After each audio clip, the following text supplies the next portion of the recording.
Well, I'm just like so many other friends and artist buddies of mine. We're just waiting for this stuff to be over. We're praying to the good Lord everybody gets well soon, and we find a cure for this virus, and everybody can get back to living normally. That's what we're hoping for, and we're awfully excited to get back out there and fill that calendar back up again. Now you're washing your hands and taking care of yourself, right? Yeah, we're wearing the mask, washing our hands. I hadn't got a mask on today. I figured I didn't want to cover up today since we were doing this, but we're sanitizing and doing what our world leaders has asked us to do.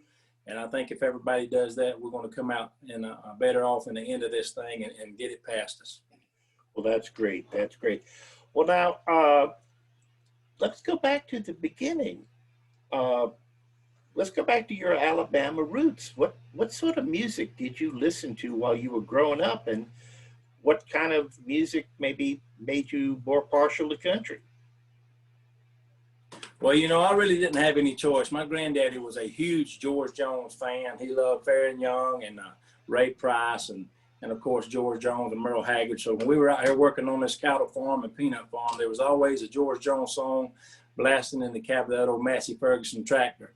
And so I really didn't have any choice. But I grew up singing gospel music, and there's a lot of similarities between gospel music and traditional country music. Oh yes, so, yes. I'll tell everybody my mama whooped me with a George Jones album. And it must have made quite an impression on you, right? Absolutely. Traditional country music, and I'm thankful for all the people like Jones and Haggard and Keith Whitley and Randy Travis, which was producer on my last record, that paved the way for modern day artists like myself that love traditional country music. Well, now you made your way into the industry the old-fashioned way. I mean, you played the honky tonks, you played the small clubs. Do you remember the night maybe the thought formed in your head that maybe I will be able to make a living off of this? Well, I had a house band job here in Alabama at a place called Cowboys. I played there for a couple of years. I worked a 40-hour-a-week job, and I played there 3 nights a week. So I got to hone my craft there, and my talent.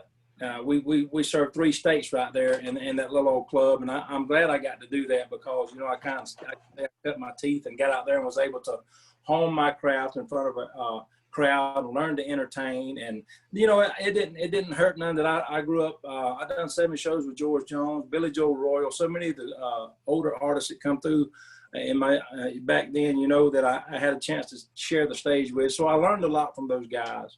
And, the good Lord blessed us with a lot of talent. And then, we've done the Opry twice, looking forward to getting on the Opry 3rd time. So we count our blessings every day. But, for me, it's straightforward traditional country music. And I think there's millions of fans out there that are longing and they're starving for that sound again. Unfortunately, you don't get to hear it on the radio as much as you used to. No, you don't, but you're very proud of your tradition. In fact, the name of your new album is Thankful for Country Music. Absolutely. We cut this latest album in Texas. We've always recorded in Nashville, but we went on a wing and recorded in Texas, where Blake Shelton and so many different artists had recorded. And we used some of Ray Price's old cats on the record. So a few of his musicians that are still with us come and play it on the record. And they believe in what I'm doing. And to have that many people like Randy Travis and so many artists like John Anderson that have come before me believe in what I'm doing and appreciate my music as much as I appreciated them and idolized them growing up. It's a dream come true. Well, now, how did you and Randy Travis become buddies? Well, my record label is based out of Texas and Nashville. Daniel and Dana Bloom own it, the Blooms, and it's a Merrimont Records. They're real good friends with Mary and Randy. Randy heard some stuff I'd recorded and just fell in love with what I'm doing and my voice. And like I said, him being a hero of mine, it was such an honor and a humbling experience to be able to work with him and him believing what I'm doing and produce the last record. It's just a dream come true. But, that's how we met. Daniel and Dana gave him a CD. He loved the song on the album called Country Never Goes Out of Style. And the rest is history. Well, now, I understand you really are a textbook example of, never say die. Because I understand when you were starting out, you recorded your first album and then, Nothing happened. The label just set it aside, or Well, we had a top 40 record with a song I wrote called Bottom of the Fifth, which we were real excited about. But the label at the time was, it was a mismanaged thing. It happens, you know. We didn't part ways with a lot of anger. I just said, look, this is not working out. I'm going to take my songs and talent somewhere else. You know, due to the contract, I wasn't bound to stay there. So we left on a good note. And then, you know, I had another record label I was on with James Stroud. He produced my 3 records ago. And, you know, things didn't work out there. It's just business, you know, and then that's just the business. And then we got on Merrimont Records, and I couldn't be more happy. We've got a great label, a great team, great management, from the tour manager on down to the band. Everybody gets along. We're all in this together. And, you know, through these hard times, it's been hard and kind of depressing not to be able to get out and play. But I've got a great team and great people that believe in what I'm doing. And we're living proof we're keeping traditional country music alive. Now, when you picked the single, "Everybody Dies, but Not Everybody Lives," I mean, of course, you had no way of knowing how relevant that song would be for right now. But what was there about that song that made you think, yeah, I've got to include this one on the album? Well, you know, another aspect of things is I've been able to write with some of the best songwriters in Nashville, Galen Griffin and Monty Holmes. Monty Holmes wrote 10 #1 songs for George Strait. So when you got that many people with that kind of talent and that kind of repertoire sending you number 1 songs they've wrote for so many people, you tend to pay attention. So not only that, it's just a great song. With everything we're going through now in the world the way it is, it just makes you reflect on how precious our lives are and how quickly they can be taken away. You know, a lot of people sit back and like the song says, you know, we're all going to die, but are we all going to live? You know, you got to live every day like it's your last. I believe you got to love people and respect people more. I think that's one of the things that's wrong with our world now. There's not enough love and not enough respect for one another. And if we get that figured out and get back on the right path, I think the world's going to be a better place to be. What does that song say, especially to you? Well, just like I said, the way the lyrics written is just, you know, we've lost so many people, unfortunately, in our country to this COVID-19 virus. And, you know, it's affected my family, my immediate family. My stepmom and her family all have been tested positive. They've been in quarantine for a couple of weeks now. So it makes you sit back and think, you know, none of us are guaranteed tomorrow. So we need to certainly be thankful for today and count our blessings, you know. So it could happen to any of us. And it, just like the song says, you know, we all know we're going to die, but we got to step out there and not be afraid to live as well. Savor every moment to its fullest. Well, Shane, Absolutely. We got some questions that was sent. I feel like Perry Como on the old, you know, letters. We've got lots of letters. First question, well, when are we going to get a Shane Owens Greatest Hits album? Well, you know, we're so excited about this new album, Thankful for Country Music. We're going to let it saturate. I think we've got a couple more singles off this album we can put out the radio. So we're going to buy our time with that. But, you know, we're 2 CDs in, and I had another record we cut off of another label earlier in my career. But I think we've got enough material to do it, but it's all in God's timing and all in what we think the label thinks as a whole. And hopefully in the next year or so, we can get a greatest hits album out there. We need to have about 3 or 4 #1s, and then I'll be happy. Okay. Another question. Do you know when you will be traveling again and doing concerts?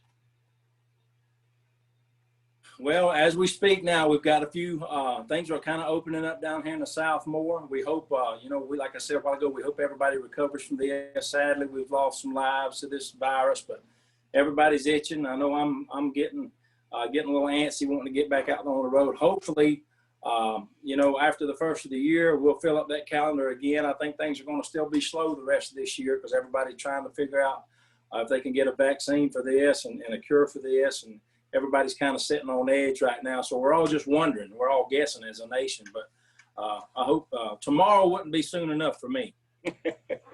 Well, now people can keep up with any potential concert and musical appearances on your website, right? Yeah, they can go to ShaneOwensCountryMusic.com, and we have a full online merchandise on there, and they can the latest and greatest news, and look for new tour dates we're posting as we speak. Okay, okay. So, what do you miss the most about live performances, you think? Well, like I said a while ago, my band's a great band. We're all like brothers. I miss them so much, during this quarantine time. We've all had to, unfortunately, kind of keep our distance from one another. But the crowd, our fans, simply put, country music fans are the best fans on the planet. They're more faithful than any other genre of music. I believe that. And all respect to all genres of music, but country music fans have the best fans. They're loyal. They'll stand out in the rain. They'll stand out in the storm. They'll stand out in the blistering heat or whatever they got to do to buy a ticket. Great gratitude. And it's the people, friends and the fans, and just being around people. Because I've talked to some others, and they've given virtual concerts, and that's that's one way of remaining in touch with the fans, maintaining a connection. But there really isn't anything like singing and hearing that audience either sing along with you or hooping and hollering.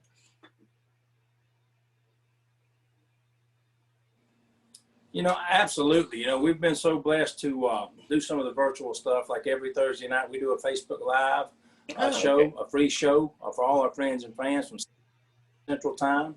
Mm-hmm. And we do that. But there's nothing like being out in front of a live audience. There's nothing that even comes close to matching, what you feel and the love they show you personally from a live show. There's just nothing greater than that. Well, now we've got something here from Louisiana Soul Food Restaurant. When will you be back in our area so you can stop back in and let us feed your crew again? Now, are you a Louisiana food boy? Because that's my home state. That's my home state now, I'll tell you what, they got some great food. We were on our way back from Texas. Actually, we had been out there recording this last album. We swung through Louisiana. We were all hungry. We stopped at this little mom and pop's hole in the wall Cajun restaurant, and man, we just fell in love with those people and love with the food. Man, it's a little spicy, but some of the best food I've ever eaten. So if you're ever down around Louisiana, make sure you stop in there and see our friends. They got some gumbo that'll knock your socks off. There you go. There you go. You remember what city that was or town that was? It was somewhere around right outside of Baton Rouge. Somewhere around the Baton Rouge area. I'll have to look back. I took some pictures with them, and we got some literature from them, but it's somewhere outside around Baton Rouge there. Okay. Now, we've got an overseas fan here. It would be nice to go see you in concert here in England. Do you think that may be possible for you? Well, obviously anywhere is going to be up for grabs for a while there, but have you toured Europe yet? Do you look forward to it? We have not. That's something we've been discussing for a couple of years now. We've got so many friends and fans out in England, Slovakia, all over the place. But we have a lot of fans from England tune in on our Facebook Live show every week. So it will be an honor and a privilege to get to go to England and perform for all our friends and fans over there. So hopefully, when all this COVID-19 stuff's over with and coronavirus is put to rest, we can get back on the road soon. And we'd love to get to England and Europe over there and share some time and live shows with our friends and fans out there for sure. Who wrote the song 19 with you? Well, actually, I didn't. I was not a co-writer on that song, unfortunately. That's one of the biggest hits we've ever had. It's a military song. Mm-hmm. It was written in dedication in memory of Pat Tillman. He left the NFL voluntarily, and he got killed over there in friendly fire to serve our country. So it's a huge story. It was written by one of the best songwriters and a great friend of mine, Jeffrey Steele in Nashville.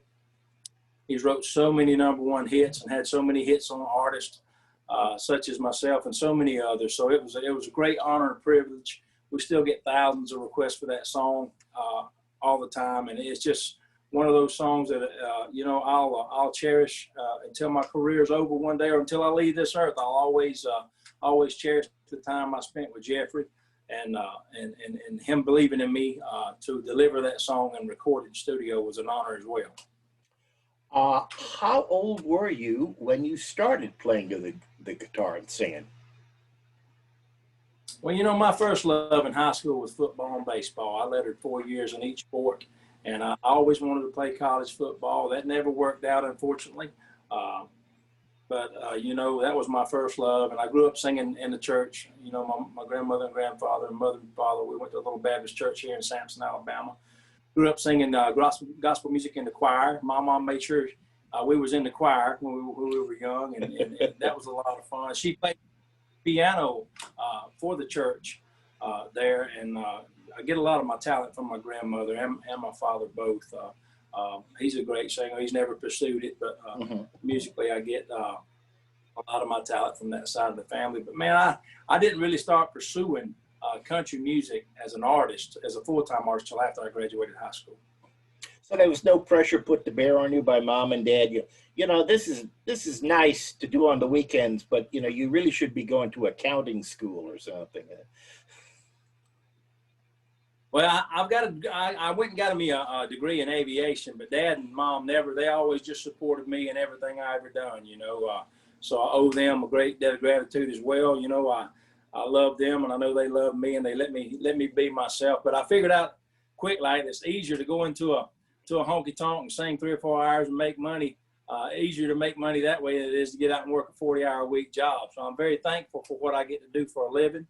And, you know, they've always supported me from day one. So when you got your family support, that means all to me in the world, you know.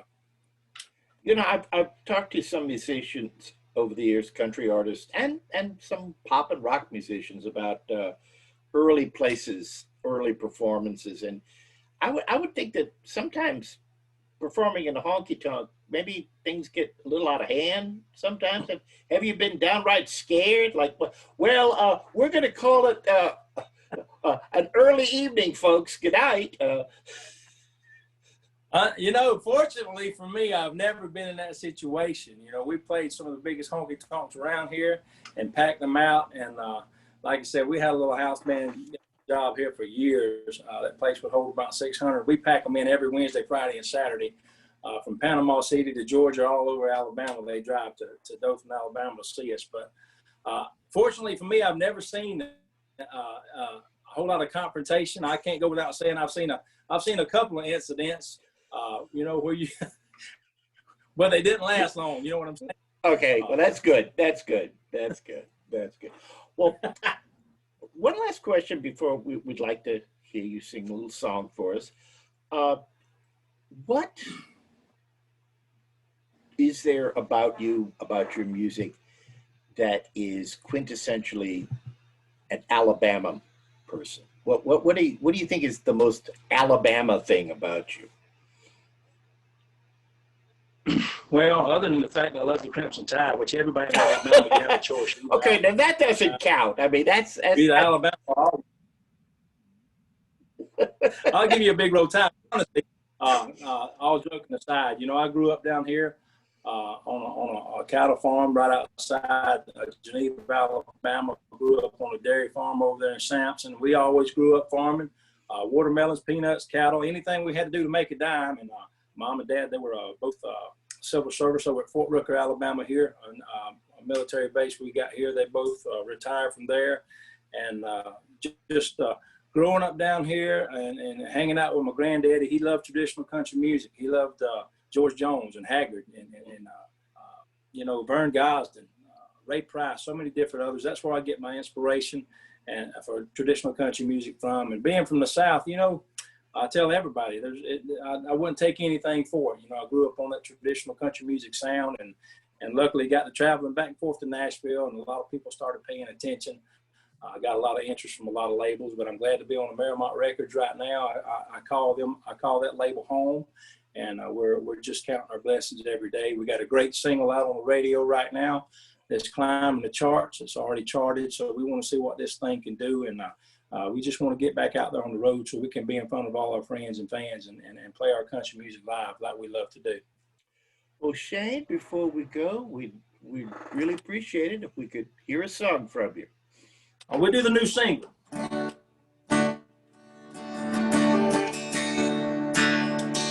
So baby, see the sunrise. It's just another day. Other people see it, and it takes your breath away. I wake up every morning, I thank God and just soak it in.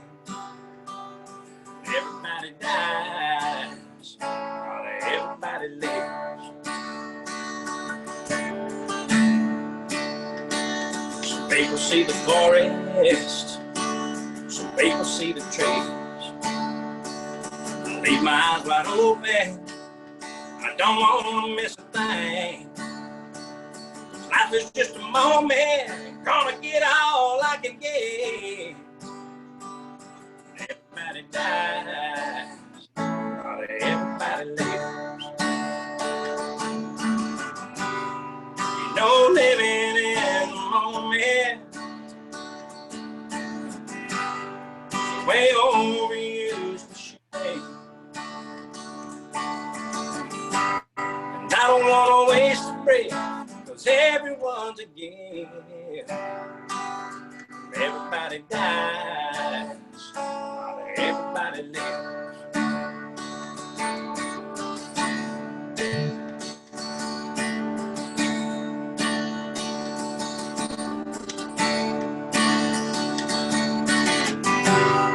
You know, living in the moment,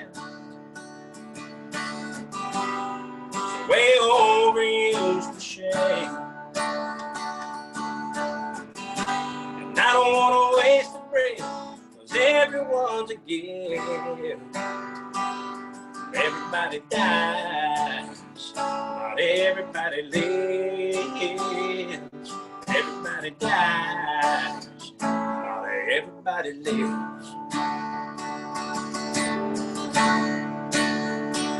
Some people see the forest, some people see the trees. I leave my eyes wide open, I don't want to miss a thing.